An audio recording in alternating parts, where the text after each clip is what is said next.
إن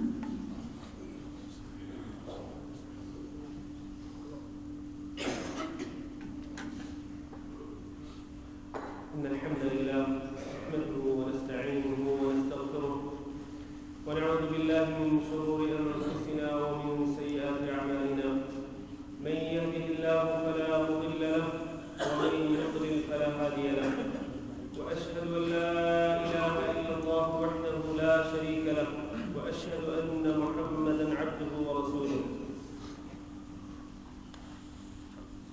اللهم صل على محمد وعلى آل محمد كما صليت على إبراهيم وعلى آل إبراهيم إنك حميد مجيد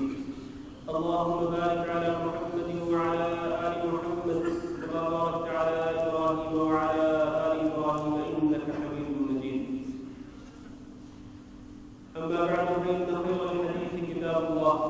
وخير الهدي هدي محمد صلى الله عليه وسلم وشر الأمور محدثاتها وكل محدثة بدعة وكل بدعة ضلالة وكل ضلالة في النار. أعوذ بالله من الشيطان الرجيم. يا أيها الذين آمنوا اتقوا الله حق تقاته ولا تموتن إلا وأنتم مسلمون. يا أيها الناس اتقوا ربكم الذي خلقكم من نفس واحدة وخلق منها زوجها وبث منهما رجالا كثيرا ونساء واتقوا الله الذي تساءلون به والأرحام إن الله كان عليكم رقيبا. يا أيها الذين آمنوا اتقوا الله وقولوا قولا سديدا يصلح لكم أعمالكم ويغفر لكم ذنوبكم ومن يطع الله ورسوله فقد فاز فوزا عظيما. عزیز القدر بھائیو اور دوستو، اللہ رب العزت نے انسانیت پر احسان عظیم فرمایا کہ اس نے انسانیت کی رہنمائی کے لیے اور ان کی رشد و ہدایت کے لیے انہی میں سے آخری رسول بھیجا. اور یہ اللہ رب العزت کا اتنا بڑا احسان ہے کہ اللہ نے اس احسان عظیم کا خاص طور پر قرآن مجید میں تذکرہ فرمایا. اللہ تعالیٰ فرماتے ہیں لقد من الله على المؤمنين إذ بعث فيهم رسولا من أنفسهم کہ اللہ رب العزت نے احسان کیا مومنوں پر إذ بعث فيهم رسولا کہ جب اس نے ان مومنوں میں رسول بھیجا من انفسهم اور وہ انہی میں سے تھا. یہ رسول کیا کرتا ہے جس کا اللہ رب العزت نے احسان کے طور پر تذکرہ فرمایا. فرمایا یتلو علیہم آیات، ایک تو یہ نبی اور یہ رسول ان مومنوں کو اللہ کی آیات پڑھ کے سناتا ہے. وہ یزکیہم، دوسرا ان کا تزکیہ کرتا ہے کہ ان کو ان کے گناہوں سے پاک کرنے کے راستے بتلاتا ہے کہ گناہ کرنے کے بعد آپ اپنے نفسوں کو اپنے آپ کو کس طرح پاک کر سکتے ہیں. یہ نبی اس کے طریقے بتلاتا ہے اور ان کے اندر جو بیماریاں ہیں، جو امراض ہیں، ان امراض کو یہ رسول پاک کرتا ہے. وَيُعَلِّمُهُمُ الْكِتَابَ وَالْحِكْمَةَ، اور یہ رسول ان کو کتاب اور حکمت کی تعلیم دیتا ہے. اللہ رب العزت نے اپنے سب سے آخری نبی حضرت محمد صلی اللہ علیہ وسلم کو رسول بنا کے بھیجا، اور اس وقت بھیجا کہ جب اللہ رب العزت فرماتے ہیں کہ وَإِنْ كَانُوا مِنْ قَبْلُ لَفِي ضَلَالٍ مُبِينٍ، کہ آپ صلی اللہ علیہ وسلم کی آمد سے پہلے، آپ کی بعثت سے پہلے یہ لوگ واضح ترین گمراہی میں تھے، گمراہی میں بھٹک رہے تھے، تاریخ گھاٹوں میں بھٹک رہے تھے. اس وقت اللہ رب العزت نے اپنے فضل و کرم کے ساتھ ان لوگوں پر احسان کیا کہ اللہ تعالیٰ نے ان کو اس گمراہی سے نکالنے کے لیے اور ان کی رہنمائی کے لیے، ان کی ہدایت کے لیے اللہ رب العزت نے ان میں انہی میں سے رسول بھیج دیے۔ آپ صلی اللہ علیہ وسلم کی جو آمد ہے اس دنیا میں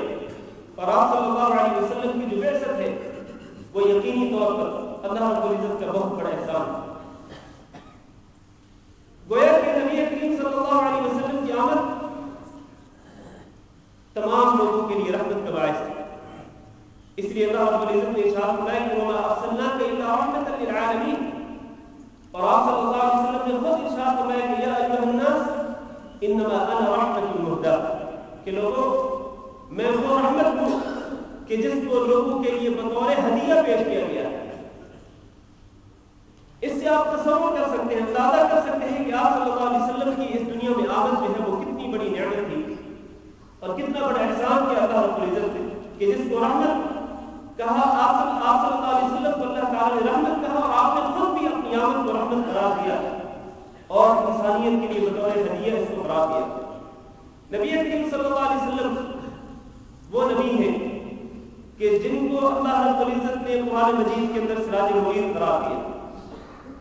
روشن چراغ، روشنی پھیلانے والا چراغ۔ یا ایھا النبی انا ارسلناک شاہدا ومبشرا ونذیرا وداعیا الی اللہ باذنہ وسراجا منیرا۔ آپ صلی اللہ علیہ وسلم کے ذریعے ساری دنیا تک روشنی پہنچی۔ کس چیز کی روشنی؟ دین اسلام کی روشنی، قرآن و حدیث کی روشنی نبی کریم صلی اللہ علیہ وسلم تک پہنچی۔ اس وقت جب کہ لوگ بھٹک رہے تھے، عقیدے کی خرابیاں تھیں کہ لوگ بتوں کی پوجا کرتے تھے اور عبادات میں خرابیاں تھیں،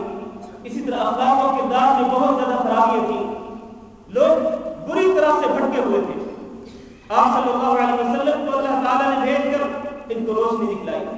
ان کے عقیدے درست ہوئے، ان کی عبادات کی اصلاح ہوئی، ان کے اخلاق و کردار کا تزکیہ ہوا۔ یہ بہت بڑی نعمت اللہ رب العزت کی، اسی لیے آپ صلی اللہ علیہ وسلم کو اللہ تعالیٰ نے سراج منیر قرار دیا۔ اور پھر نبی کریم صلی اللہ علیہ وسلم کے کئی اوصاف قرآن مجید کے اندر خود اللہ تعالیٰ نے ذکر کیے۔ اللہ نے فرمایا لقد جاءکم رسول من انفسکم عزیز علیہ ما عنتم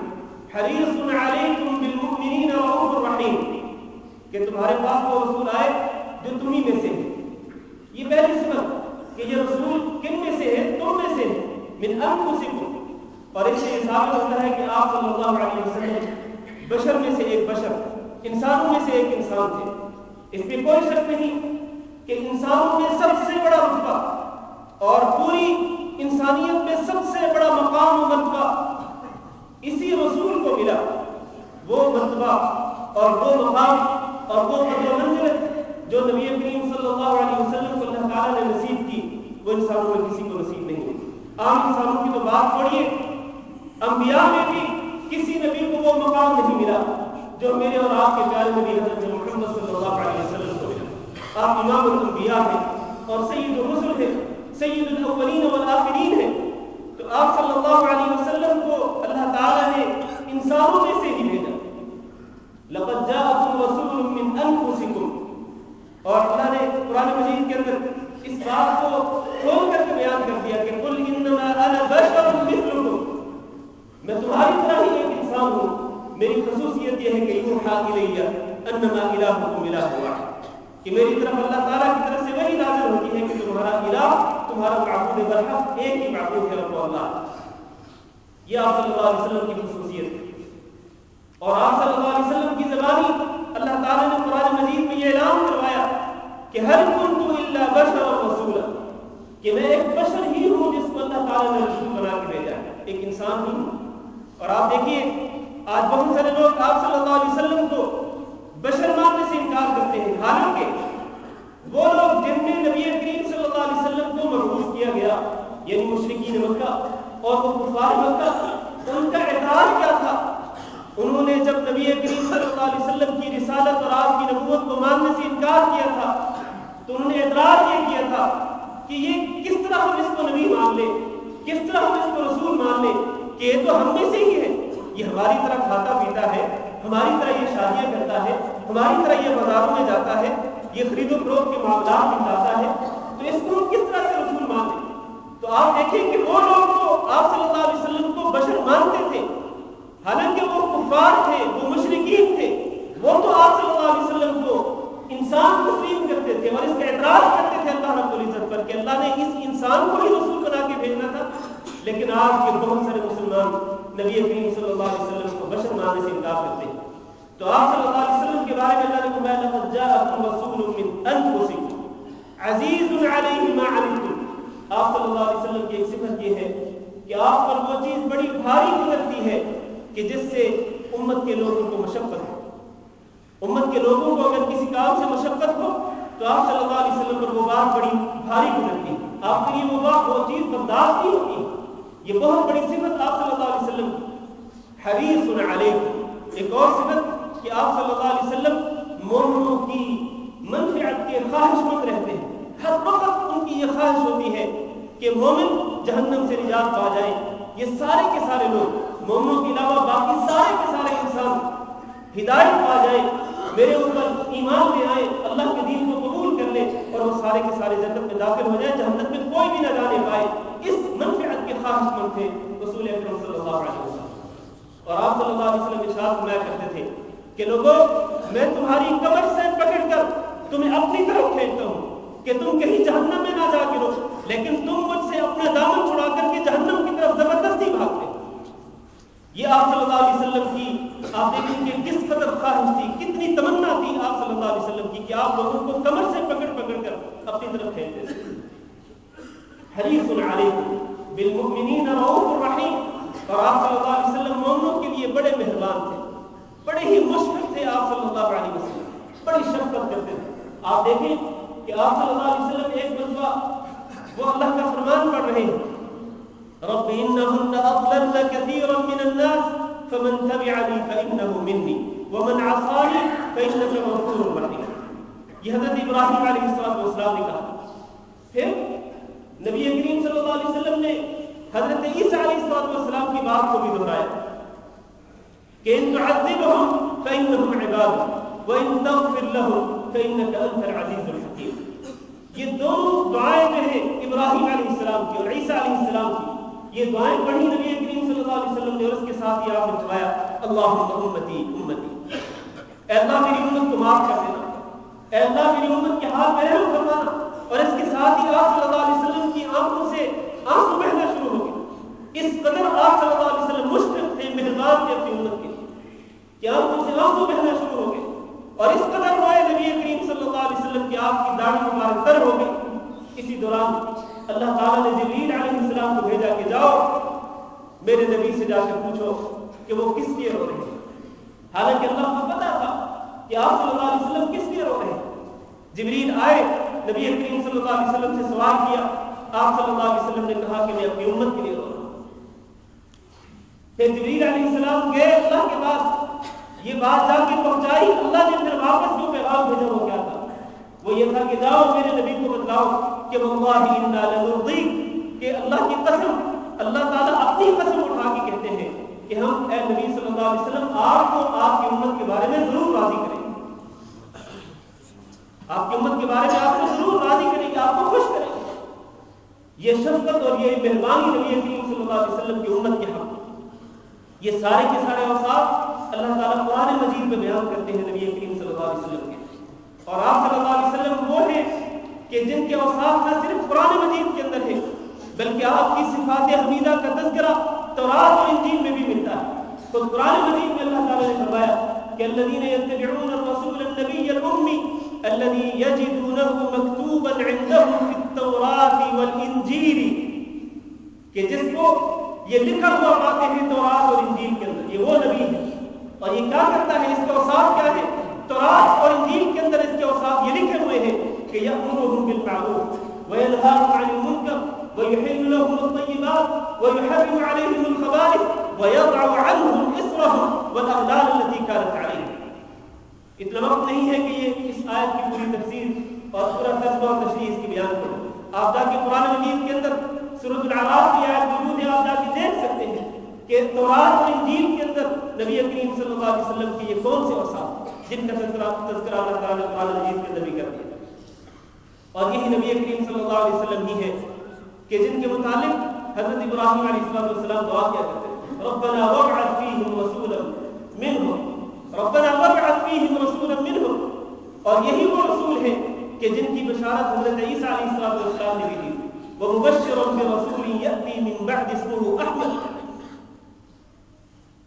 تو آپ صلی اللہ علیہ وسلم کی آمد اور آپ کی رسالت اور آپ کی نبوت کے بارے میں خوشخبری سارے کے سارے نبیوں نے دی۔ سب سے آخری نبی جنہوں نے آپ صلی اللہ علیہ وسلم کی آمد کی بشارت دی حضرت عیسیٰ علیہ السلام۔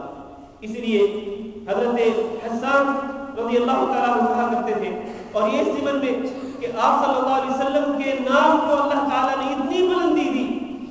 آپ صلی اللہ علیہ وسلم کے نام گرامی کو، آپ کے اسم گرامی کو اللہ تعالیٰ نے اتنی بلندی دی کہ 5 مرتبہ جب مؤذن اذان کہتا ہے تو اشہد ان لا الہ الا اللہ کے ساتھ واشہد ان محمد رسول اللہ بھی کہتا ہے۔ اگر وہ یہ کہے تو اس کی اذان صحیح ہوگی، اگر وہ یہ نہیں کہے گا تو اس کی اذان صحیح نہیں ہوگی۔ اتنی بلندی عطا کی اللہ رب العزت نے۔ حضرت حسان بن ثابت رضی اللہ تعالیٰ عنہ اسی بارے میں کہتے ہیں کہ وَضَمَّ الْإِلَٰهُ اسم النبی مع اسمہ، کہ الہ یعنی معبود مرحب اللہ رب العزت نے اپنے نبی کے نام کو اپنے نبی کے ساتھ ملا دیا، اپنے نام کے ساتھ ملا دیا، اپنے نبی کے نام کو اپنے نام کے ساتھ ملا دیا۔ اذا قال في الخمس المؤذن اشهد، جب مؤذن 5 نمازوں میں اشہد ان لا الہ الا اللہ کہتا ہے تو اس کے ساتھ اس کو اشہد ان محمد رسول اللہ بھی کہنا پڑتا ہے۔ اس طرح اللہ تعالیٰ نے اپنے نام کے ساتھ اپنے نبی کے نام کے ساتھ نام کو بھی ملا دیا اور فرمایا وَشَقَّ لَهُ مِنْ اسْمِهِ لِيُجِلَّهُ، آپ صلی اللہ علیہ وسلم کے نام کو اللہ تعالیٰ نے اپنے نام میں سے نکالا، آپ کے نام کو اپنے نام میں سے نکالا۔ فَذُو الْعَرْشِ مَحْمُودٌ وَهَذَا مُحَمَّدٌ، عرش والا محمود ہے اور یہ محمد ہے صلی اللہ علیہ وسلم۔ اتنی بڑی شان نبی کریم صلی اللہ علیہ وسلم کی۔ أَلَمْ نَشْرَحْ لَكَ صَدْرَكَ وَوَضَعْنَا عَنْكَ وِزْرَكَ الَّذِي أَنقَضَ ظَهْرَكَ وَرَفَعْنَا لَكَ ذِكْرَكَ، ہم نے آپ کے ذکر کو، آپ کے نام کو بلندی عطا کر دی۔ میرے عزیز بھائی اور دوستو، یہ فضائل اور اس کے علاوہ اور بہت سارے فضائل، خصوصاً وہ فضائل کے جن کا تعلق قیامت کے ساتھ، نبی کریم صلی اللہ علیہ وسلم نے ارشاد فرمایا کہ انا سید ولد آدم یوم القیامہ، قیامت کے دن میں تمام بنو آدم کا سردار ہوں۔ وَأَوَّلُ مَنْ يَنشَقُّ عَنْهُ الْقَبْرُ، اور سب سے پہلے میری قبر کا منہ کھولا جائے گا۔ وَأَوَّلُ شَافِعٍ وَأَوَّلُ مُشَفَّعٍ، اور سب سے پہلے میں شفاعت کروں گا اور سب سے پہلے میری شفاعت کو قبول کیا جائے گا۔ آپ جانتے ہیں کہ مقام محمود پہ آپ صلی اللہ علیہ وسلم کو فائز کیا جائے، اور یہ آپ کے فضائل میں سے بہت بڑی فضیلت ہے۔ آپ کے مقام و مرتبہ کو بلند کرنے کے لیے جو فضائل اللہ نے اور اللہ کے رسول نے ذکر کیے ہیں، ان میں یہ فضیلت بڑی اہمیت رکھتی ہے کہ قیامت کے دن سارے کے سارے لوگ مختلف انبیاء کے پاس جائیں گے، حضرت آدم علیہ السلام کے پاس، حضرت نوح علیہ السلام کے پاس، حضرت ابراہیم علیہ السلام کے پاس، حضرت موسیٰ علیہ السلام کے پاس، حضرت عیسیٰ علیہ السلام کے پاس، کہ جائیں اللہ تعالیٰ سے گزارش کریں کہ اللہ ہمارے حساب و کتاب کا آغاز کرے۔ لیکن یہ سارے کے سارے انبیاء معذرت کر دیں گے۔ آخرکار نبی کریم صلی اللہ علیہ وسلم جو امام الانبیاء ہے حضرت محمد صلی اللہ علیہ وسلم کے پاس آئیں گے اور آپ سے آ کر کی گزارش کریں گے تو آپ کیا کہیں گے؟ آنا رہا، میں ہی یہ شفاعت کر سکتا ہوں۔ پھر اللہ کی اجازت کے ساتھ آپ صلی اللہ علیہ وسلم آپ صلی اللہ علیہ وسلم اللہ کے سامنے سجدہ ریز ہو جائیں گے اور آپ صلی اللہ علیہ وسلم کی وہ تعریف کریں گے کہ جس کے الفاظ آپ کو بتاتے ہیں کہ اسی دن اللہ تعالیٰ میرے ذہن میں ڈالے گا اور اللہ کی تعریف کرتا رہوں گا۔ آخرکار اللہ تعالیٰ اجازت دیں گے کہ یا محمد ارفع رأسک، اے محمد صلی اللہ علیہ وسلم اپنا سر اٹھائیے، اس الجعفہ آپ سوال کیجیے آپ کو دیا جائے، اشفع تشفع آپ شفاعت کیجیے آپ کی شفاعت کو قبول کیا جائے۔ سب سے پہلے اس نبی کو جو کہ امام الانبیاء ہے ان کو شفاعت کی اجازت دی جائے گی۔ میرے عزیز بھائیوں، یہ اور ان کے علاوہ دیگر فضائل جو کہ قرآن و حدیث میں موجود ہیں، ان کو تفصیل کے ساتھ تذکرہ کرنے کا موقع نہیں ہوتا۔ یہ فضائل انتہائی اختصار کے ساتھ میں نے ان کی طرف اشارہ کیا ہے۔ اس کا مقصد کیا ہے؟ اس کا مقصد یہ ہے کہ ہم جو کلمہ پڑھتے ہیں اس کلمے کا دوسرا حصہ یہی ہے، ہم کلمہ پڑھتے لا الہ الا اللہ محمد رسول اللہ، پہلے کلمہ کے اس پہلے حصہ میں اللہ رب العزت نے اپنی توحید کا ذکر کیا کہ اللہ ہی معبود برحق ہے، اس کے سوا کوئی معبود برحق نہیں، اللہ ہی تمام عبادتوں کے لائق۔ ہم نے پچھلے خطبہ جمعہ میں کلمہ طیبہ کے اس پہلے حصے کی تفصیلات بیان کی تھی، اس کا معنی مفہوم بیان کیا تھا، اور اس پر ایمان لانے کی چند شرطوں کا تذکرہ کیا تھا کہ اس حصے پر کسی مومن کا ایمان کس طرح سچا ہو سکتا ہے، حقیقی ہو سکتا ہے، اس کی چند شرطوں کا تذکرہ کیا تھا۔ اور آج کے خطبہ میں ہم اسی کلمہ طیبہ کے دوسرے حصہ یعنی محمد رسول اللہ صلی اللہ علیہ وسلم پر ایمان لانے کے لیے جو شرطیں ہیں کہ ان شرطوں کے بغیر کسی مومن کا اس حصے پر بھی ایمان سچا نہیں ہو سکتا، حقیقی نہیں ہو سکتا، آج انہی شرائط کا تذکرہ کرنا چاہتے ہیں۔ محمد رسول اللہ صلی اللہ علیہ وسلم کلمہ طیبہ کے اس حصے پر ایمان لانے کی سب سے پہلی شرط یہ ہے کہ میں اور آپ حضرت محمد صلی اللہ علیہ وسلم کو اللہ تعالیٰ کا رسول تسلیم کریں، اور الحمدللہ اللہ کا فضل ہے کہ ہم آپ صلی اللہ علیہ وسلم کو اللہ کا رسول تسلیم کرتے ہیں۔ یہ سب سے پہلی بات ہے، اور یہ انسان کی کامیابی کے لیے کلمہ طیبہ کے پہلے حصے کے بعد اور اس بنیاد کے بعد یہ دوسری اہم بنیاد ہے، اہم ترین بنیاد۔ انسان کا عقیدہ یہ ہو کہ اللہ رب العزت ہی ہے جو ساری عبادتوں کا مستحق ہے، ساری کی ساری عبادات اس کے لیے روا ہے، اس کے سوا کسی کے لیے کوئی عبادت نہیں کی جا سکتی۔ یہ پہلی بنیاد، اور دوسری بنیاد انسان کی کامیابی اور کامرانی کے لیے دنیا میں اور آخرت میں وہ یہی ہے کہ آپ حضرت محمد صلی اللہ علیہ وسلم کو اللہ کا رسول تسلیم کریں، برحق رسول تسلیم کریں، سچا رسول تسلیم کریں۔ اور دوسری بنیاد یہ ہے، دوسری شرط یہ ہے کلمہ طیبہ کے حصے پر ایمان لانے کی دوسری شرط کہ آپ یہ تسلیم کریں کہ حضرت محمد صلی اللہ علیہ وسلم کی رسالت تمام انسانوں کے لیے، جب سے آپ صلی اللہ علیہ وسلم کو مبعوث کیا گیا اس وقت سے لے کر اب تک اور پھر قیامت تک آنے والے تمام کے تمام انسانوں کے لیے آپ اللہ رب العزت کے رسول ہیں، اور صرف انسانوں کے لیے نہیں بلکہ آپ صلی اللہ علیہ وسلم جنوں کے لیے بھی رسول ہیں۔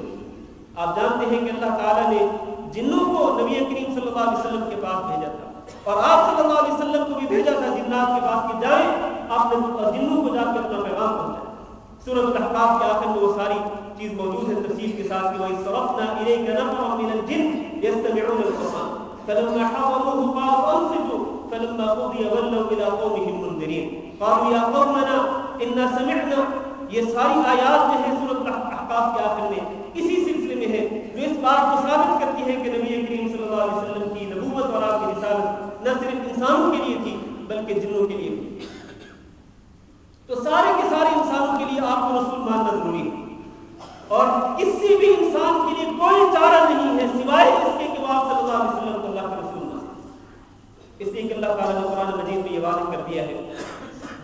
کہ قُلْ یَا أَیُّہَا النَّاسُ إِنِّی رَسُولُ اللَّهِ إِلَیکُم جَمِیعًا، آپ کہہ دیجئے، اعلان کر دیجئے کہ لوگوں میں تم سب کی طرف رسول بنا کے بھیجا گیا۔ وَمَا أَرْسَلْنَاكَ إِلَّا كَافَّةً لِلنَّاسِ، ہم نے آپ کو رسول بنا کے بھیجا ہے سارے کے سارے لوگوں کی طرف، بشیرا ونذیرا ولکن اکثر الناس لا یعلمون۔ اور خود نبی کریم صلی اللہ علیہ وسلم نے ارشاد فرمایا کہ وکان النبی یبعث الی قومه خاصۃ،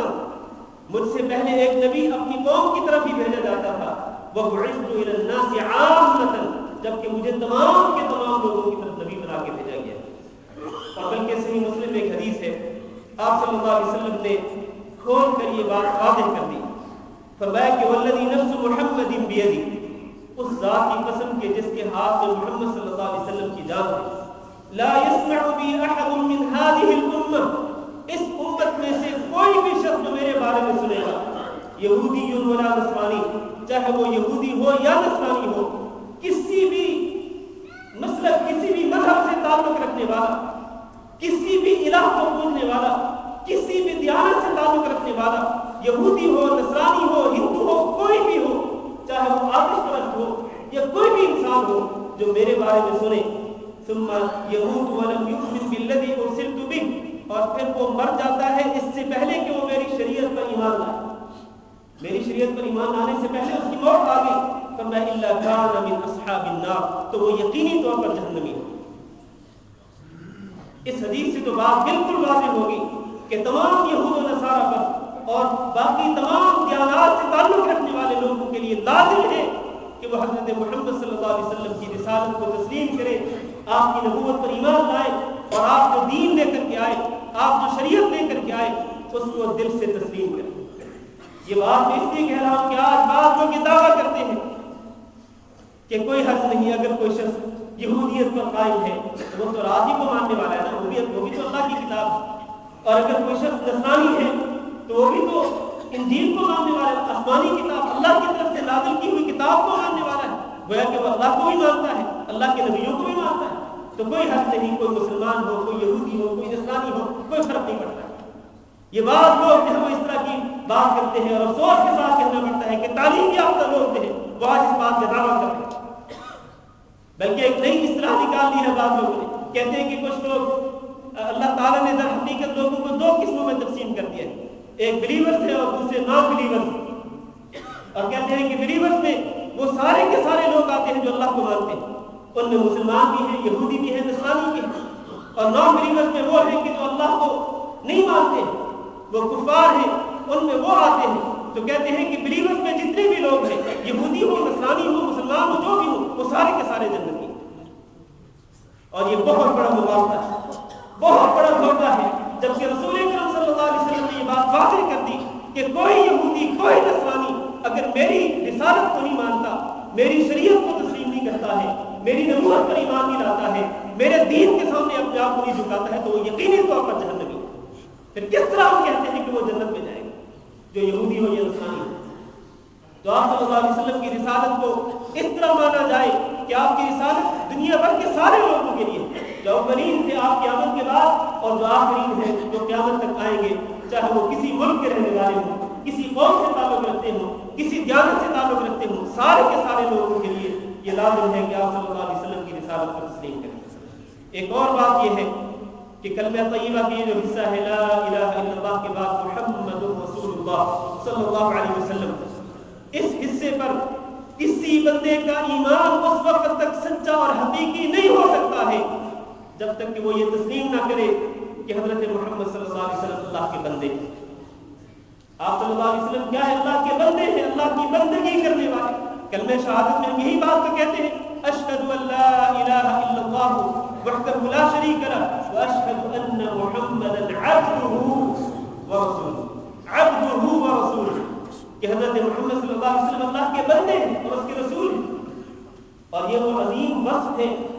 عبودیت کا جو وصف ہے، یہ بہت بڑا وصف ہے میرے عزیز بھائی۔ اللہ تعالیٰ نے اپنے اس سب سے افضل نبی کے لیے یہ وصف قرآن میں ذکر کیا ہے۔ اللہ نے فرمایا سبحان الذی اسری بعبدہ لیلا من المسجد الحرام الى المسجد الاقصى، اور اس مقام پر عبد کا لفظ بولنا، اس سے اللہ تعالیٰ یہ حقیقت بولنا چاہتے ہیں کہ لوگوں اس بات کو ذہن میں رکھنا کہ یہ حضرت محمد صلی اللہ علیہ وسلم جن کو اللہ تعالیٰ نے رات کے کچھ حصے کے اندر مسجد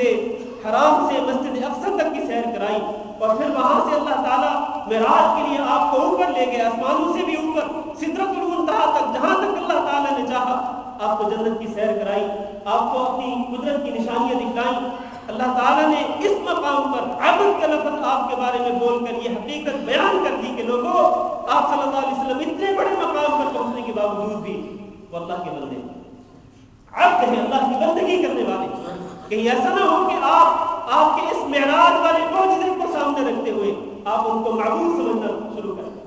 آپ ان کو خالق و مالک یا آپ ان کو وہ صفات دینا شروع کر دیں کہ جو اللہ تعالیٰ نے اپنے پاس رکھے۔ وہ عبد ہے، الحمدللہ الذی انزل علی عبدہ الکتاب ولم یجعل له عوجا قیما۔ اور رسول اکرم صلی اللہ علیہ وسلم خود بھی یہ ارشاد فرمایا کرتے تھے کہ لا تطرونی کما اطرت النصارى ابن مریم، کہ لوگوں میری تعریف میں اس قدر حد سے تجاوز نہ کرنا، اس قدر حد سے آگے نہ بڑھنا میری تعریف میں، میری مدح و ثنا میں، کہ جس طرح نصارہ عیسیٰ بن مریم کی تعریف میں اس قدر آگے بڑھ گئے کہ انہوں نے عیسیٰ بن مریم کو اللہ کا بیٹا قرار دیا۔ انما انا عبد، میری حقیقت کیا ہے کہ میں اللہ کا بندہ ہوں، فقولوا عبد اللہ ورسولہ، لہذا تم بھی اسی حقیقت کو تسلیم کرتے ہوئے یہ کہو اپنی زبان سے کہ آپ صلی اللہ علیہ وسلم اللہ کے بندے ہیں اور اس کے رسول ہیں صلی اللہ علیہ وسلم۔ لیکن آج لوگ آپ صلی اللہ علیہ وسلم کی تعریف میں اور آپ کی مدح سرائی کرتے ہوئے اس قدر حد سے تجاوز کر جاتے ہیں کہ آپ صلی اللہ علیہ وسلم کو وہ صفات دیتے ہیں، وہ اختیارات دیتے ہیں اپنی نعتوں میں، اپنے اشعار میں، اپنے کلام میں، وہ اختیارات دیتے ہیں کہ جو اللہ تعالیٰ نے صرف اور صرف اپنے پاس رکھے ہیں، اور وہ اختیارات اللہ تعالیٰ نے اپنے علاوہ کسی کو نہیں دیے۔ تو محمد رسول اللہ صلی اللہ علیہ وسلم کی رسالت پر ایمان اس وقت سچا اور حقیقی ہوگا کہ جب آپ یہ تسلیم کریں گے کہ آپ صلی اللہ علیہ وسلم اللہ کے رسول ہونے کے ساتھ ساتھ یقینی طور پر آپ اللہ کے بندے ہیں۔ اسی طرح آپ کا ایمان اس وقت تک صحیح نہیں ہوگا، درست نہیں ہوگا محمد رسول اللہ صلی اللہ علیہ وسلم پر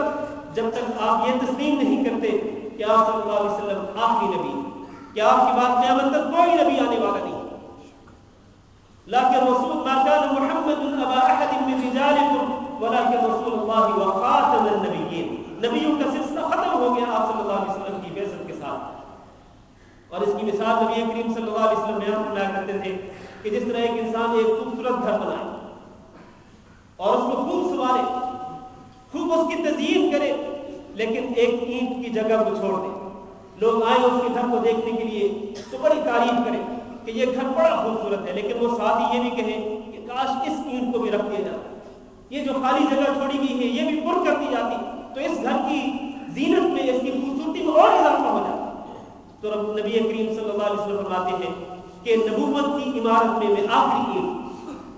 کہ میرے بعد کوئی نبی نہیں آئے، لہذا آپ صلی اللہ علیہ وسلم کی ختم نبوت پر بھی ایمان لانا نہایت ہی ضروری ہے۔ جب تک اس پر ایمان نہیں ہوگا اس وقت تک آپ صلی اللہ علیہ وسلم کے اس کلمہ پر محمد رسول اللہ پر ایمان جو ہے وہ درست نہیں مانا جائے گا۔ اسی طرح سے ایک شرط یہ بھی ہے کہ جس شخصیت کو آپ نے اللہ کے رسول مان لیا، جس شخصیت کو آپ نے اس طرح تسلیم کیا کہ آپ اللہ کے بھیجے ہوئے ہیں، پیغمبر ہیں، اور آپ نے ان کے خصائص کا اعتراف کیا، آپ نے ان کے فضائل کا اعتراف کیا، جس شخصیت کے بارے میں آپ نے مانا کہ آپ صلی اللہ علیہ وسلم تبلیغ رسالت میں معصوم ہیں اور آپ سے کسی غلطی کا سرزد ہونا ناممکن ہے، اللہ تعالیٰ نے آپ کو تمام غلطیوں سے بچا کے رکھا۔ جس شخصیت کو آپ نے تسلیم کیا کہ وہ معصوم ہے، غلطی سے پاک ہے، اس شخصیت کے فرامین پر اور اس شخصیت کے ارشادات گرامی پر عمل کرنا ضروری ہے، آپ کی اطاعت و فرمانبرداری کرنا ضروری ہے، ورنہ وہ شخص جو زبانی طور پر یہ کہتا ہو کہ میں محمد رسول اللہ صلی اللہ علیہ وسلم کی رسالت کو مانتا ہوں، آپ کو اللہ کا بندہ بھی تسلیم کرتا ہوں اور یہ بھی مانتا ہوں کہ آپ واقعی معصوم ہیں اور آپ جو دین لائے اس کو بھی تسلیم کرتا ہوں، لیکن عملی طور پر وہ نبی کریم صلی اللہ علیہ وسلم کے احکامات کو نہ مانتا ہوں، آپ کے احکامات پر عمل نہ کرتا ہوں اور آپ نے جن باتوں سے منع کیا ان سے وہ اجتناب اور پرہیز نہ کرتا ہوں، تو ایسے شخص کو اپنے ایمان کا جائزہ لینا ہوگا کہ کیا اس کا ایمان سچا ہے یا کہیں ایسا تو نہیں کہ اس کا ایمان جھوٹا ہو، کہ وہ زبان سے تو اقرار کرتا ہے لیکن عملی طور پر نبی کریم صلی اللہ علیہ وسلم کے فرامین سے انکار کرتا ہے،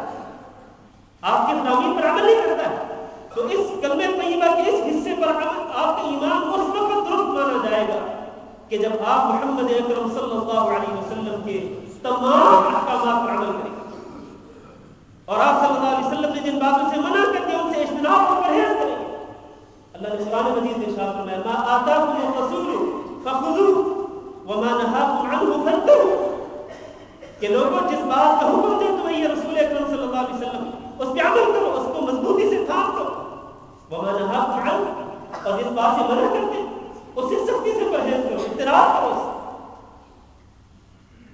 تو اللہ تعالیٰ نے تمام لوگوں کو اس بات کا حکم دے دیا اطاعت کرنے کا، اور اطاعت کے بارے میں اتنی آیات ہیں جن کا میں تذکرہ نہیں کر سکتا۔ یا ایھا الذین آمنوا اطیعوا اللہ واطیعوا الرسول من یطع الرسول فقد اطاع اللہ، اس کے علاوہ بہت ساری آیات، لہذا میں اور آپ ہم پر یہ لازم ہے، ہم سب پر، تمام مسلمانوں پر یہ لازم ہے کہ اپنے اندر ہم آپ صلی اللہ علیہ وسلم کی اطاعت و فرمانبرداری کا سچا جذبہ پیدا کریں اور آپ صلی اللہ علیہ وسلم کی ارشادات گرامی کا دل سے احترام کرتے ہوئے ہم ان ارشادات گرامی اور ان احادیث کے سامنے اپنے آپ کو جھکا دیں، وہاں ہیرو حجت نہ کریں بلکہ ان کو بسر و چشم قبول کریں، اسی میں ہماری کرو بھلائی۔ اسی طرح محمد رسول اللہ صلی اللہ علیہ وسلم کا آپ کا ایمان اس وقت تک درست نہیں ہوگا جب تک آپ اس بات کو تسلیم نہیں کریں گے کہ آپ صلی اللہ علیہ وسلم نے غیب کے متعلق اللہ تعالیٰ کی وحی کے ذریعے جو خبریں دیں آپ نے وہ ساری کی ساری خبریں درست دی، جب تک آپ ان کی تصدیق نہیں کریں گے۔ آپ جانتے ہیں کہ نبی کریم صلی اللہ علیہ وسلم نے غیب کے متعلق اللہ کی وحی کے ساتھ بہت ساری خبریں دی، مثلا آپ صلی اللہ علیہ وسلم نے مرنے کے بعد قبر میں جو کچھ ہوگا، ظاہر ہے کہ وہ غیبی چیزیں اللہ تعالیٰ نے وحی کے ذریعے آپ کو آگاہ کر دیا، آپ نے ان کے متعلق امت کو آگاہ کر دیا، لہذا ان پر ایمان لانا ضروری ہے کہ قبر میں کیا کچھ ہوگا۔ پھر قیامت کے دن جب اٹھیں گے، بلکہ قیامت کے دن کے قائم ہونے سے پہلے جو علامات اللہ کے رسول نے ذکر کی، چاہے وہ علامات صغریٰ ہوں یا علامات کبریٰ ہوں، مثلا عیسیٰ علیہ السلام کی آمد کے متعلق، امام مہدی کی آمد کے متعلق، اسی طرح دجال کے متعلق اور قیامت کی بڑی بڑی نشانیوں کے متعلق آپ نے جو چیزیں بتلائی ہیں، ظاہر ہے کہ وہ ساری غیبی چیزیں ہیں۔ اللہ نے آپ صلی اللہ علیہ وسلم کو ان غیبی چیزوں کے بارے میں آگاہ کیا، آپ نے اپنی امت کو بتلا دیا ان کے بارے میں۔ ان تمام چیزوں کے بارے میں ہمارا ایمان ہونا چاہیے کہ آپ نے جو کچھ ارشاد فرمایا وہ بالکل سچ اور برحق ہے۔ اسی طرح قیامت کے متعلق، جنت و دوزخ کے متعلق، حساب و کتاب کے متعلق یہ ساری چیزیں غیبی ہیں، تو آپ صلی اللہ علیہ وسلم کی تصدیق کرنا بھی نہایت ضروری ہے۔ جب تک یہ تصدیق نہیں ہوگی اس وقت تک کسی مومن کا محمد رسول اللہ صلی اللہ علیہ وسلم پر ایمان ہے وہ دوست نہیں مانا جائے گا۔ اسی طرح ایک بات اور ضروری ہے، وہ یہ ہے کہ جب آپ صلی اللہ علیہ وسلم کو آپ نے اللہ کے رسول مان لیا تو پھر آپ صلی اللہ علیہ وسلم کے ساتھ آپ کی محبت اور عقیدت اس قدر زیادہ ہونی چاہیے کہ آپ اتنی محبت اور ان کی عقیدت اپنی جان سے بھی نہ رکھتے۔ لا يؤمن احدكم حتى اكون احب اليه من والده وولده والناس اجمعين۔ کوئی شخص اس وقت تک مومن نہیں ہو سکتا جب تک کہ میں اس کو زیادہ محبوب نہ ہوں، اس کے والد سے بھی، اس کے اولاد سے بھی اور باقی تمام لوگوں سے، حتیٰ کہ اپنی جان سے بھی زیادہ محبت کرنا ضروری ہے آپ صلی اللہ علیہ وسلم کے ساتھ۔ حضرت عمر رضی اللہ تعالیٰ عنہ کی وہ حدیث آپ نے کئی بار سنی ہوگی کہ انہوں نے نبی کریم صلی اللہ علیہ وسلم سے گزارش کی تھی کہ اللہ کے رسول میں آپ سے ہر چیز سے زیادہ محبت کرتا ہوں، اپنی جان سے زیادہ نہیں۔ آپ فرمایا کہ نہیں، یہ بات درست نہیں ہے، جب تک کہ تم اپنی جان سے بھی زیادہ محبت نہیں کرو گے اس وقت تک تم سچے مومن نہیں ہو سکتے۔ تو عمر رضی اللہ تعالیٰ نے کہا کہ اب اے اللہ کے رسول جب آپ نے یہ مسئلہ بتا دیا تو میں اس بات کے اقرار کرتا ہوں کہ اب اس لمحے کے بعد آپ میری جان سے بھی مجھے زیادہ محبوب ہیں۔ تو آپ نے فرمایا اے عمر اب تمہارا ایمان جو ہے وہ مکمل ہو گیا، اب بات صحیح کی ہے۔ تو اس سے معلوم یہ ہوا کہ نبی کریم صلی اللہ علیہ وسلم کے ساتھ سچی محبت ہونی چاہیے، سچی عقیدت ہونی چاہیے۔ اللہ کی محبت کے ساتھ، اللہ کی محبت کے بعد سب سے زیادہ محبت اللہ کے سب سے پیارے نبی حضرت محمد صلی اللہ علیہ وسلم کے ساتھ ہونی چاہیے۔ اور انشاءاللہ آئندہ خطبہ جمعہ میں یہی موضوع جو ہے وہ انشاءاللہ آگے بڑھائیں گے کہ آپ صلی اللہ علیہ وسلم کے ساتھ محبت کرنے کی سچی علامات کیا ہیں، اور آپ کے ساتھ محبت کرنے کی جو علامات اور اس کے ساتھ ساتھ محبت کے جو تقاضے ہیں وہ کون سے ہیں، انشاءاللہ ہم آئندہ خطبہ جمعہ میں ان کا تذکرہ کریں گے۔ اس کے ساتھ ایک اور بات بھی ہے کہ کلمہ طیبہ کے اس حصے پر محمد الرسول اللہ پر کسی مومن کا ایمان اس وقت تک صحیح نہیں مانا جائے گا جب تک کہ وہ آپ صلی اللہ علیہ وسلم کے احکامات کے سامنے اور آپ صلی اللہ علیہ وسلم کی شریعت کے سامنے، جب تک آپ کے دین کے سامنے وہ اپنے آپ کو جھکا نہیں دیتا۔ خاص طور پر اختلافی مسائل میں نبی کریم صلی اللہ علیہ وسلم کو فیصل تسلیم کرنا ضروری ہے، آپ کو اتھارٹی تسلیم کرنا ضروری ہے، آپ کو معیار تسلیم کرنا ضروری ہے کہ جب آپ صلی اللہ علیہ وسلم کے ارشاد آ جائے، آپ کی حدیث آ جائے کسی بھی اختلافی مسئلے میں تو پھر وہاں پر اختلاف ختم ہو جانا چاہیے، وہاں اختلاف باقی نہیں رہنا چاہیے۔ اختلاف پیدا ہونا جو ہے یہ معیوب نہیں ہے، اختلاف ہو سکتا ہے لیکن اختلاف کو باقی رکھنا، نبی کریم صلی اللہ علیہ وسلم کی احادیث کے جاننے کے بعد بھی اختلاف کو باقی رکھنا اور امت میں فرقہ واریت کو باقی رکھنا یہ نہایت ہی معیوب ہے دین کا۔ اللہ نے فرمایا واعتصموا بحبل اللہ جميعا ولا تفرقوا۔ فرقہ بندیوں میں تقسیم ہونے سے اللہ تعالیٰ نے منع کر دیا۔ یہ فرقہ بندی کیسے ختم ہوگی میرے عزیز بھائی؟ یہ اس طرح ختم ہوگی کہ آج سارے کے سارے مسلمان ایک طرف اللہ رب العزت کے کلام کو تھام لیں،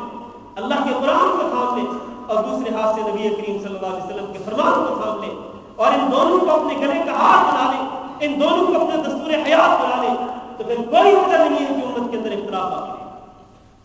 وہ اس امت کا اولی دور جو تھا وہ پہلی جو 3 صدیاں تھیں، ان 3 صدیوں کے اندر کوئی اختلاف نہیں تھا،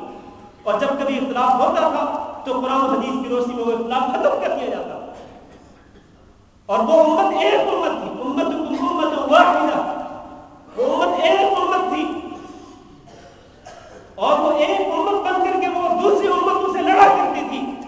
اور یہ مٹھی بھر امت جو ہے یہ پھر ساری امتوں پر غالب آ گئی۔ اس کی وجہ کیا تھی؟ وجہ یہ تھی کہ اس امت نے اپنا دستور حیات، اپنا اوڑھنا بچھونا کس چیز کو بنایا تھا؟ ایک طرف اللہ کا کلام تھا تو دوسری طرف نبی کریم صلی اللہ علیہ وسلم کا فرمان تھا. ان دو چیزوں کے علاوہ پہلی 3 صدیوں میں کوئی تیسری چیز نہیں تھی. لہذا آپ صلی اللہ علیہ وسلم کو اتھارٹی تسلیم کیا جائے. اللہ تعالیٰ نے فرمایا فلا وربک لا یؤمنون، تیرے رب کی قسم کہ یہ ایمان والے نہیں ہو سکتے ہیں حتی یحکموک فیما شجر بینہم، جب تک کہ اپنے اختلافی مسائل میں آپ کو اتھارٹی تسلیم نہیں کرتے. پھر تسلیم کرنا ہی کافی نہیں ہے. حتی یحکموک فیما شجر بینہم ثم لا یجدوا فی انفسہم حرجا، پھر آپ جو فیصلہ کر دیں اس کے بارے میں ان کے دلوں میں کوئی گھٹن نہ ہو. وَيُسَلِّمُوا تَسْلِيمًا، اور اپنے آپ کو مکمل طور پر جھکا دیں. یہ نہایت ہی ضروری ہے محمد صلی اللہ علیہ وسلم پر ایمان لانے کے. کلمہ طیبہ کا جو پہلا حصہ لا الہ الا اللہ، اس کے ساتھ دوسرا حصہ جو محمد رسول اللہ، اس پر ایمان لانے کے لیے اور اس پر ایمان کی درستگی کے لیے یہ نہایت ضروری ہے کہ تمام اختلافی مسائل میں ہم اپنے آپ کو نبی کریم صلی اللہ علیہ وسلم کے قانون کے سامنے جھکا دیں. اس کے سوا کوئی چارہ نہیں ہے. اللہ تعالیٰ سے دعا کرتے ہیں کہ اللہ رب العزت اپنے نبی صلی اللہ علیہ وسلم پر تمام حقوق کو ایمان لانے کی توفیق دے اور آپ کی شریعت کے سامنے ہمیں اپنے آپ کو جھکانے کی توفیق دے. اللہ تعالیٰ ہمیں آپ کی شریعت پر عمل کرنے کی توفیق دے اور اللہ تعالیٰ ہمیں اس شریعت پر قائم و دائم رہنے کی توفیق دے کہ ہمارا خاتمہ ہو اس شریعت پر ہو، اس دین پر ہو، نبی کریم صلی اللہ علیہ وسلم کی شریعت پر ہو. استغفر اللہ و لکم ولسائر المسلمین واستغفروہ انہ هو الغفور الرحیم.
کثرت سے درود شریف پڑھنا یہ ضروری ہے نبی کریم صلی اللہ علیہ وسلم کے لیے. اللہ نے قرآن مجید میں فرمایا یا ایھا الذین آمنوا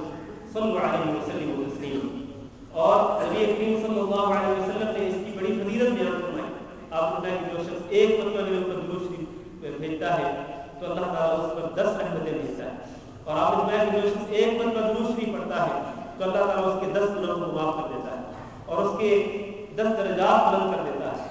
اس کے 10 گناہوں کو معاف کر دیتا ہے، اس کی 10 نیکیاں لکھ دیتا ہے اور اس کے 10 درجات کو بلند کر دیتا ہے. تو بہت بڑی فضیلت ہے نبی کریم صلی اللہ علیہ وسلم پر درود شریف پڑھنے کی. خاص طور پر جمعہ کی رات اور جمعہ کے دن میں آپ صلی اللہ علیہ وسلم پر کثرت کے ساتھ درود شریف پڑھنا چاہیے. اور درود شریف کو ہی پڑھنا چاہیے جو کہ نبی کریم صلی اللہ علیہ وسلم نے اپنی امت کو سکھلایا، جس کی تعلیم دی آپ نے. اور خاص طور پر وہ درود جو کہ ہم درود جس کو ہم درود ابراہیمی کہتے ہیں، جس کو ہم ہر نماز کے آخری تشہد میں پڑھا کرتے ہیں، تو وہ درود ابراہیم جو ہے وہ سب سے افضل درود ہے. اس سے افضل کوئی درود نہیں ہو سکتا ہے. لوگوں کے بنے ہوئے درود بہت سارے ہیں، کوئی درود تاج ہے، کوئی درود ہزارہ ہے. ایسے درودوں کے اندر شرکیہ باتیں موجود ہیں، لہٰذا ان کو پڑھنے کی بجائے ہمیں وہ درود پڑھنا چاہیے کہ جس کی تعلیم میرے اور آپ کے پیارے نبی حضرت محمد صلی اللہ علیہ وسلم نے ہم کو دی ہے. ہم وہ درود شریف پڑھیں، اس لیے کہ آپ صلی اللہ علیہ وسلم کی زبان مبارک سے ہمیشہ حق ہی نکلتا تھا. حق بات کے علاوہ کبھی کوئی دوسری بات آپ نے کی ہی نہیں ہے. ما ينطق عن الهوى ان هو الا وحی یوحى، اللہ کی وحی کے ساتھ آپ بولتے تھے. تو اللہ کے رسول صلی اللہ علیہ وسلم نے اپنی زبان وحی کے ساتھ جس درود کی تعریف کی ہے وہ درود وہی ہے جو ہم نماز میں پڑھا کرتے ہیں. اور بعض دیگر احادیث کے اندر مختصر درود بھی ہے، صلی اللہ علیہ وسلم بھی آتا ہے. تو اس طرح یہ جو درود کے الفاظ جو قرآن جو حدیث سے ثابت ہیں ہم وہی درود کے الفاظ پڑھا کریں. انہی الفاظ کے اندر ہی پوری کی پوری خیر و برکت موجود ہے. اللہ تعالیٰ سے دعا کرتے ہیں کہ اللہ ہم سب کو اس کی توفیق دے کہ ہم آپ صلی اللہ علیہ وسلم پر کثرت سے درود شریف پڑھیں اور اس کی جو فوائد ہیں اور اس کی جو برکات ہیں اللہ تعالیٰ وہ برکات ہم سب کو نصیب فرمائے. کچھ اعلانات انشاءاللہ ہم جمعہ کے بعد ہی کریں گے، لیکن بعض حضرات نے دعاؤں کی اپیل کی ہے. ایک صاحب نے لکھا ہے کہ میرے والد محمد شفیق صاحب کا انتقال پچھلے دنوں ہندوستان میں ہو گیا ہے، اور اسی طرح کچھ اور لوگوں نے جن کی برقیاں نیچے پڑی ہوئی ہیں، کچھ اور لوگوں نے دعا کی اپیل کی ہے. خاص طور پر بیماروں کے لیے دعا کی اپیل کی گئی ہے، اور اس طرح جو لوگ فوت شدہ ہیں جو اس دنیا سے جا چکے ہیں ان کی مغفرت کے لیے دعا کی اپیل کی گئی ہے. تو ہم سب کے لیے دعا کرتے ہیں کہ اللہ تعالیٰ تمام بیماروں کو شفا کاملہ نصیب فرمائے. اور جتنے لوگ جا چکے ہیں دنیا سے ہمارے مسلمان بھائیوں میں سے، بہنوں میں سے جو بھی فوت ہو گئے ہیں، اللہ تعالیٰ سب کی مغفرت فرمائے. ہمارے والدین میں سے، ہمارے رشتہ داروں میں سے، ہمارے دوست احباب میں سے جو بھی فوت ہو گئے ہیں، اللہ تعالیٰ سب کی مغفرت فرمائے. اللهم اغفر لنا وللمؤمنين والمؤمنات وللمسلمين والمسلمات الأحياء منهم والأموات. اللهم إنا نسألك العفو والعافية والمعافاة الدائمة في الدنيا والآخرة. اللهم اشف مرضانا ومرضى المسلمين، اللهم اشف مرضانا ومرضى المسلمين، اللهم فرج هم المهمومين ونفس كرب المكروبين واقض الدين عن المدينين واشف مرضانا ومرضى المسلمين. اللهم آمنا في أوطاننا واجعل هذا البلد آمنا مطمئنا وسائر بلاد المسلمين. عباد الله، إن الله يأمر بالعدل والإحسان وإيتاء ذي القربى وينهى عن الفحشاء والمنكر والبغي يعظكم لعلكم تذكرون. سبحان ربك رب العزة عما يصفون وسلام على المرسلين والحمد لله رب العالمين.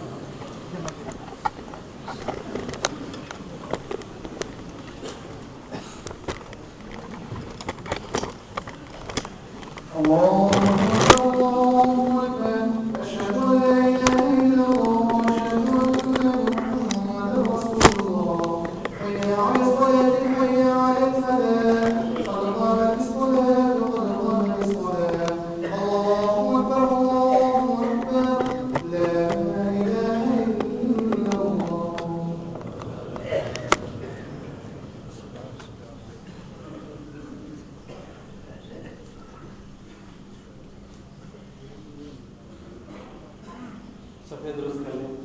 تمام حضرات سے گزارش ہے کہ سفید سیدھی کر لیں، پاؤں کے ساتھ پاؤں کے کچھ ساتھ کرنے ملا لیں. اللہ اکبر.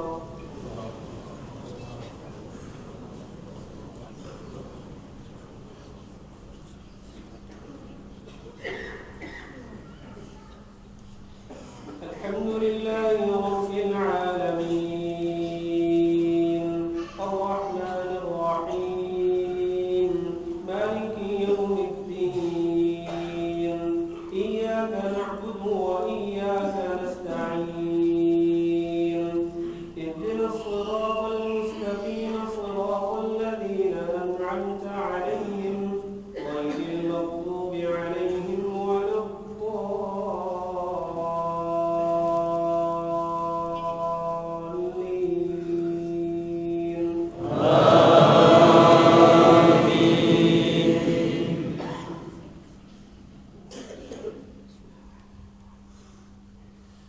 سبح اسم ربك الأعلى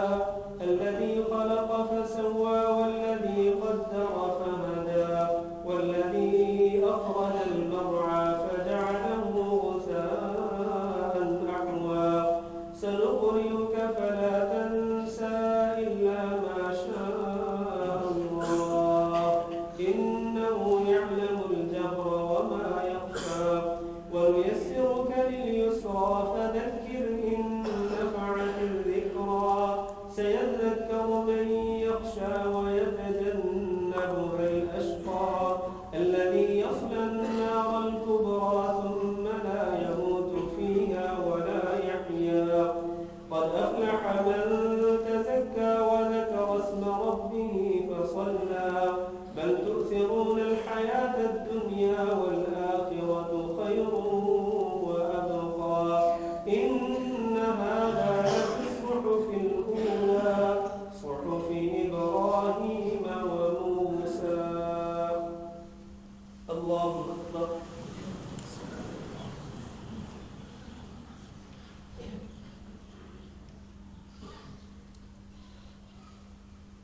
سمع الله لمن حمده.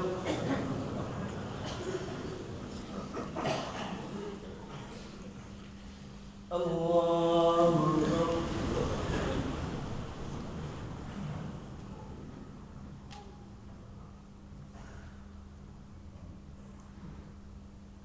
الله أكبر.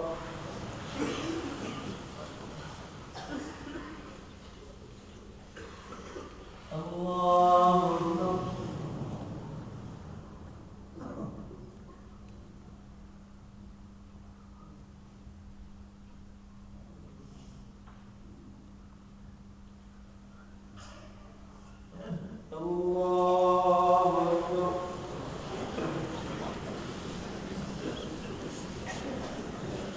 الحمد لله رب العالمين الرحمن الرحيم مالك يوم الدين إياك نعبد وإياك نستعين اهدنا الصراط المستقيم صراط الذين أنعمت عليهم غير المغضوب عليهم ولا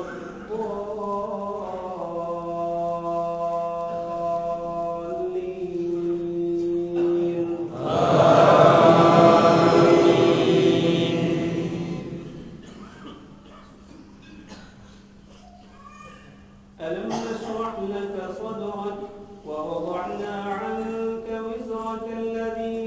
أنقض ظهرك ورفعنا لك ذكرك فإن مع العسر يسرا إن مع العسر يسرا فإذا فرغت فانصب وإلى ربك فارغب. الله أكبر.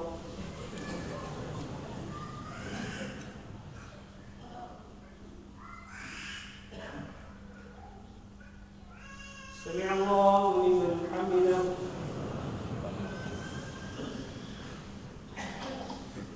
الله أكبر.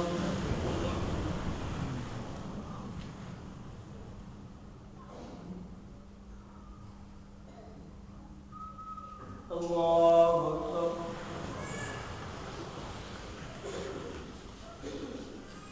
الله أكبر.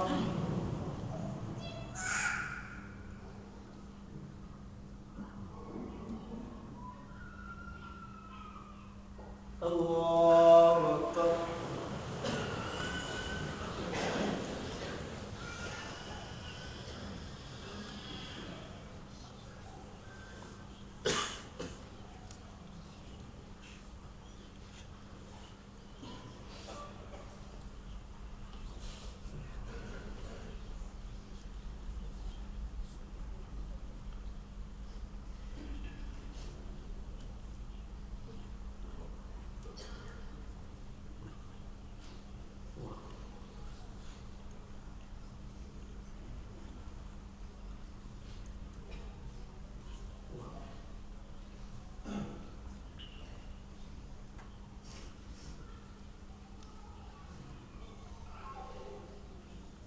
السلام عليكم ورحمة الله. السلام عليكم ورحمة الله.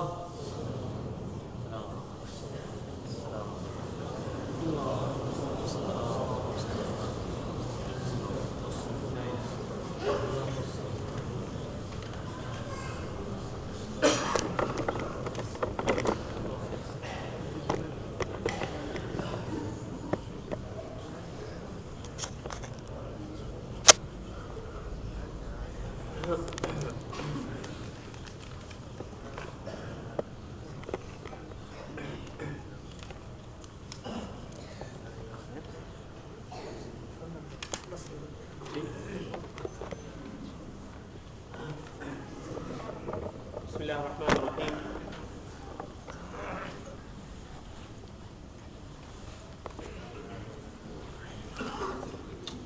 میرے بھائی اور دوستوں، سب سے پہلے تو